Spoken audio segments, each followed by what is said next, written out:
नमस्कार, आप देख रहे हैं बिहार की उड़ान यूट्यूब चैनल, जहां हर खबरें होती हैं सच्ची और सबसे तेज।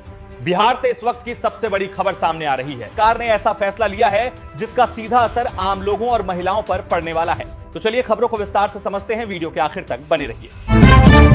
बिहार के मुख्यमंत्री सम्राट चौधरी के नेतृत्व वाली एनडीए सरकार ने आज विधानसभा में विश्वास मत सफलतापूर्वक पारित कर लिया। एक दिवसीय विशेष सत्र के दौरान सदन में प्रस्ताव रखा गया, जिसे ध्वनिमत से मंजूरी दे दी गई। सदन के नेता और मुख्यमंत्री ने कहा कि उनकी सरकार को बिहार के 14 करोड़ लोगों का समर्थन हासिल है। इस अवसर पर नेता प्रतिपक्ष तेजस्वी यादव ने पिछले 5 वर्षों में 5 सरकारें बनने पर सवाल उठाते हुए कहा कि इससे विकास कार्यों पर नकारात्मक असर पड़ता है। हालांकि एनडीए के पास 243 सदस्यीय सदन में 202 सीटों का मजबूत बहुमत है, जिससे यह जीत लगभग तय मानी जा रही थी। अब सरकार बिना किसी रोड़े के राज्य के विकास कार्यों को आगे बढ़ाने में जुट जाएगी।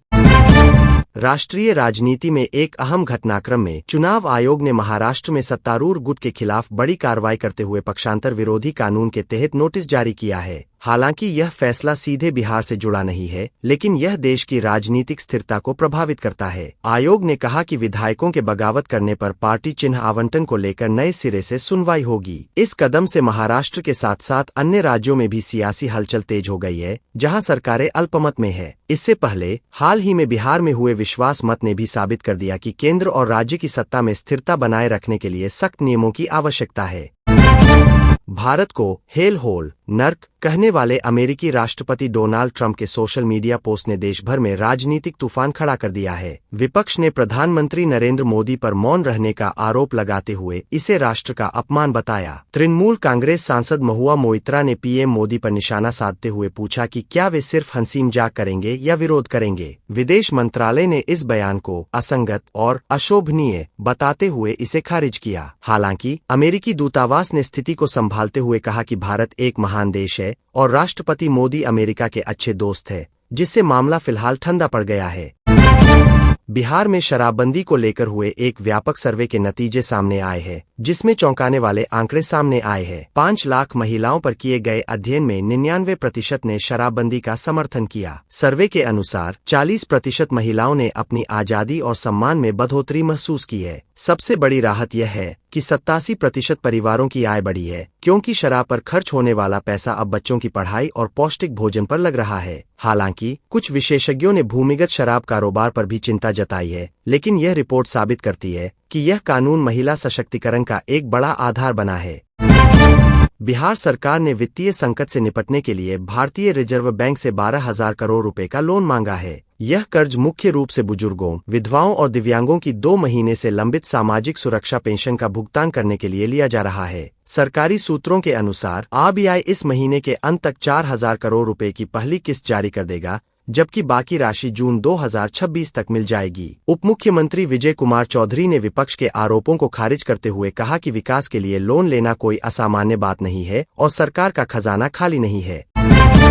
राष्ट्रीय जनता दल राजद के सुप्रीमो और पूर्व मुख्यमंत्री लालू प्रसाद यादव को अचानक तबीयत बिगड़ने के बाद पटना के एम्स में भर्ती कराया गया है। पारिवारिक सूत्रों के अनुसार उनमें सांस लेने में तकलीफ और ब्लड प्रेशर कम होने की समस्या देखी गई। चिकित्सकों की एक विशेष टीम उनके स्वास्थ्य पर नजर बनाए हुए है। इस खबर के सामने आते ही राजद कार्यकर्ताओं और नेताओं में हड़कंप मच गया। नेता प्रतिपक्ष तेजस्वी यादव ने अस्पताल पहुंचकर अपने पिता का हालचाल लिया और प्रशंसकों से प्रार्थना करने की अपील की। हालांकि फिलहाल उनकी स्थिति स्थिर बताई जा रही है, लेकिन आने वाले दिनों में उनका उपचार जारी रहेगा। बिहार में लू और भीषण गर्मी के कहर को देखते हुए प्रशासन अलर्ट मोड पर आ गया है। मौसम विभाग ने अगले 48 घंटों के लिए पटना, गया और भागलपुर में रेड अलर्ट जारी किया है। पारा 45 डिग्री सेल्सियस के पार जाने की आशंका के चलते राज्य सरकार ने सभी सरकारी और निजी स्कूलों की छुट्टी का समय सुबह 8 बजे से दोपहर 12 बजे तक कर दिया है। साथ ही निर्माण कार्यों में दोपहर के समय काम करने पर रोक लगा दी गई है। मुख्यमंत्री सम्राट चौधरी ने लोगों से घरों में रहने और पर्याप्त मात्रा में पानी पीने की अपील की है।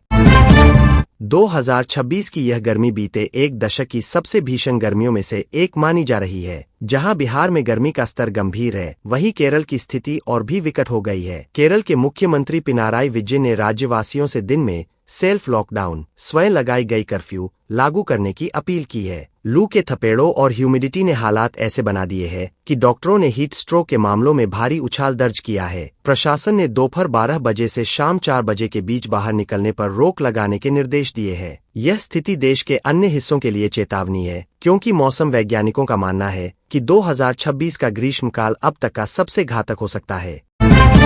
गया जिले के प्रसिद्ध विश्वनाथ मंदिर में गुरुवार सुबह स्नान के दौरान अचानक भगदड़ मच गई। बताया जा रहा है कि विशेष अवसर पर मंदिर परिसर में उमड़ी भारी भीड़ को नियंत्रित करने में पुलिस को विफलता का सामना करना पड़ा। तिलक लगवाने के चक्कर में धक्का मुक्की हो गई, जिससे 3 बुजुर्ग महिलाएं बेहोश हो गईं और उन्हें अस्पताल में भर्ती कराया गया। प्रशासन ने घटना के बाद मंदिर के मुख्य द्वार पर अतिरिक्त बल की तैनाती कर दी है। मुख्यमंत्री ने इस घटना पर दुख जताया और घायलों के इलाज का खर्च सरकार उठाने का आश्वासन दिया है। प्रवर्तन निदेशालय की टीम पूर्णिया पहुंची, जहां कथित लैंड फॉर जॉब घोटाले में एक स्थानीय राजद विधायक और उनके करीबी सहयोगियों को समन भेजा गया है। यह मामला रेलवे में नौकरी दिलाने के बदले जमीन हड़पने के आरोपों से जुड़ा है। ईडी ने हाल ही में कई स्थानों पर छापेमारी कर दस्तावेज बरामद किए थे। राजद ने इस कार्रवाई को केंद्र सरकार का राजनीतिक दबदबा बताते हुए हमला तेज कर दिया है। वहीं बीजेपी ने कहा है कि जांच में जो भी दोषी पाया जाएगा उसे बख्शा नहीं जाएगा। इस मामले में जल्द ही पूछताछ की उम्मीद है।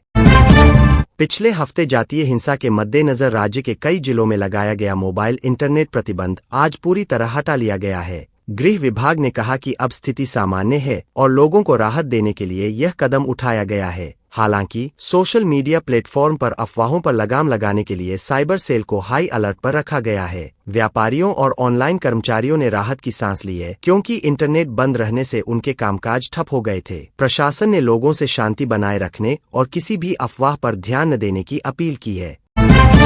विश्वास मत जीतने के बाद अब सम्राट चौधरी सरकार पूरे जोर शोर से काम करने की तैयारी में है। विधानसभा का बजट सत्र 2 मई से शुरू होने जा रहा है। इस बार का बजट विशेष होगा क्योंकि यह नई सरकार का पहला पूर्ण बजट होगा। सूत्रों के अनुसार इस बजट में कृषि क्षेत्र को बढ़ावा देने और युवाओं को रोजगार देने के लिए कई नई योजनाओं की घोषणा की जा सकती है। वित्त मंत्री इस बार महंगाई पर अंकुश लगाने और आय के नए स्रोत बनाने पर ध्यान केंद्रित करेंगे। विपक्ष बजट में पेगिंग और बेरोजगारी भत्ते जैसे मुद्दों को उठाने की तैयारी में है। बिहार के सीतामढ़ी और अररिया जिलों में नेपाल सीमा से सटे इलाकों में सुरक्षा बढ़ा दी गई है। दरअसल नेपाल के आंतरिक राजनीतिक उथल-पुथल के बाद बड़ी संख्या में लोगों के खुले सीमा पार कर बिहार में घुसपैठ करने की आशंका जताई जा रही है। दोनों देशों के बीच सिक्की पारंपरिक चोरी के धंधे को लेकर पुराना विवाद फिर सिर उठाने लगा है। एसएसबी के जवानों को अलर्ट कर दिया गया है और सीमावर्ती गांवों में जागरूकता फैलाई जा रही है। बिहार सरकार ने केंद्र से इस मामले में नेपाल के साथ हाई लेवल बातचीत करने की मांग की है। बिहार में उद्योग लगाने के लिए विदेशी निवेशकों की रुचि बढ़ रही है। नीदरलैंड के एक प्रतिनिधिमंडल ने आज पटना के उद्योग विभाग के अधिकारियों से मुलाकात की। इस डेलीगेशन ने बिहार में फूड प्रोसेसिंग और डेयरी सेक्टर में निवेश करने में रुचि दिखाई है। मुख्यमंत्री ने इन्वेस्ट बिहार समिट की सफलता के बाद इसे बड़ी उपलब्धि बताया। राज्य सरकार ने विदेशी कंपनियों के लिए सिंगल विंडो सिस्टम और टैक्स में छूट देने की घोषणा भी की है, जिससे बिहार जल्द ही उद्योगों का नया केंद्र बन सकता है।